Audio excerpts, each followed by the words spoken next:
जो स्टूडेंट्स हैं कुछ ना कुछ प्रैक्टिकल कर रहे हैं। चलिए उनसे जानते हैं कि आखिर बायोटेक्नोलॉजी फील्ड में क्यों आइए। कोई साइंटिस्ट बनना चाहता है, कोई डॉक्टर बनना चाहता है, लेकिन इनका क्या सपना है? जी, आपका नाम जानना चाहूँगा। My name is Khushbu. I'm the student of BTech Biotechnology third year.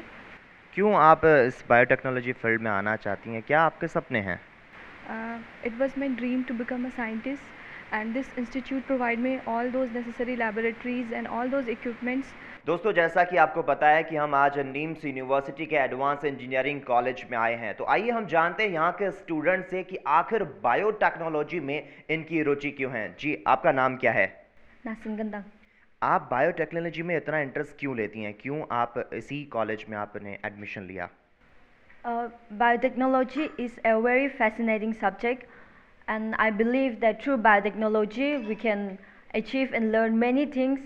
We can go for recombinant DNA technology, we can go for research and sciences, and we can also achieve many innovative medicines through this department. And this department, I choose this NIMS University because this department offers many subjects. Rajasthan में अक्सर ये समस्या देखी जाती है कि दूषित पानी होता है, शुद्ध नहीं होता है, तो हम इसके बारे में जानेंगे। जी, आपका नाम जानना चाहूँगा। मुस्कान शर्मा।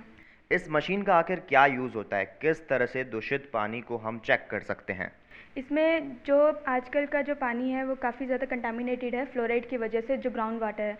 तो इससे हम पता कर सकते हैं कि फ्लोराइड कितना उसमें प्रेजेंट है। तो इसके थ्रू, इस मशीन के थ्रू, जैसे यहाँ पे WHO के थ्रू उनका ये मानना है कि 1.5 ppm से ज़्यादा नहीं होना चाहिए। और लेकिन राजस्थान में कुछ ऐसे जोन्स हैं जहाँ पे 25 ppm तक फ्लोराइड पाया गया है, काफ़ी ज़्यादा जोन्स में। और अगर पानी में फ्लोराइड है तो उससे हमें एक डिजीज़ हो सकता है। जैसे कि आपने तो बताया कि आप ये चेक करते हैं कि पानी कितना दूषित है, थोड़ा मैं उसके बारे में ज़्यादा जानकारी चाहूँगा कि अगर दूषित पानी यहाँ का यूथ पी रहा है तो उसके क्या साइड इफ़ेक्ट हो सकते हैं? हमारी शरीर में किस तरह की कमजोरी आ सकती है? हमारे जैसे ये थाइज़ हैं, यहाँ पे ये बेंड नहीं होते अच्छे से, इनमें भी होता है, टीथ येलो हो जाते हैं, काफ़ी लिवर में प्रॉब्लम आता है, ब्रेन में भी, और भी फिजिकल डिसऑर्डर्स भी काफ़ी देखने को मिलते हैं बायोमॉर्फोलॉजिकली। तो बस यही काफ़ी ज़्यादा है। फ्लोरोसिस सबसे ज़्यादा जो है, दांत यहाँ पे येलो हो जाते हैं, and eyes and the legs. मनुष्य के शरीर में सैकड़ों बीमारियां होती है, किसी को डायबिटीज़ है तो किसी को कोई बीमारी, लेकिन उसके इलाज के लिए हम जाते हैं डॉक्टर के पास और डॉक्टर उसकी दवाई देता है। अब सवाल ये उठता है कि कौन सी दवाई कितनी मात्रा में है, किस तरह से उस बीमारी का इलाज होता है, वो आखिर चेक होता है न्यूरो साइंस लेबोरेटरी में। हम यहाँ पे देखते हैं जिस तरह से कि काफ़ी सारी दवाइयों पे रिसर्च किया जाता है कि कौन सा ड्रग कितनी मात्रा में होना चाहिए। तो यहाँ पर हमारे साथ स्टूडेंट भी हैं, लेक्चरार भी हैं, उनसे हम जानते हैं। जी, आपका नाम जानना चाहूँगा। मेरा नाम धर्मजीत कुमार पांडे है। आप न्यूरो साइंस में किस फील्ड में हैं? और मैं निम्स यूनिवर्सिटी के न्यूरो साइंस लेबोरेटरी में प्रोजेक्ट वर्क कर रहा हूँ। जी जी, ये किसके तहत आता है? एमटेक के तहत आता है? हमारी जो कोर ब्रांच होती है एमटेक के तहत आती है, और निम्स यूनिवर्सिटी की जो न्यूरो साइंस की लेबोरेटरीज़ है उसमें हमें वर्क करने को मिला है। क्या कुछ सीखने को मिल रहा है आपको इस लेबोरेटरी में?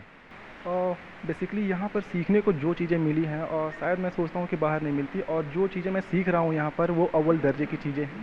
बायोटेक्नोलॉजी डिपार्टमेंट में एक और ऐसा डिपार्टमेंट आता है जिसमें कि पौधों को, यानी कि जो प्लांट होते हैं उनकी ग्रोथ की जाती है, और इस कल्चर लैब में हम अभी मौजूद हैं। उनसे, यहाँ पे जो स्टूडेंट हैं उनसे जानते हैं कि आखिर इसमें क्या कुछ होता है। जी, आपका नाम?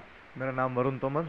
जी, किस तरह से इसका आप यूज़ करते हैं? प्लांट को किस तरह से ग्रोथ करवाते हैं? एक्चुअली इस लैब में हम जो भी एंडेंजर्ड स्पीशीज़ होती हैं या फिर जो स्पीशीज़ मार्केट में अवेलेबल होती हैं उनमें कोई प्रॉब्लम हो, जैसे किसी स्पीशीज़ में एक बैक्टीरिया है वो प्रॉब्लम करता है मैक्सिमम जब ग्रोथ होती है, तो हम उस स्पीशीज़ के एक्सप्लांट्स को लेकर हम यहाँ पे कल्चरिंग करवाते हैं। एक बल्क ऑफ टिश्यूज़ को, जिसे हम कैलस बोलते हैं, उसको ग्रो करते हैं।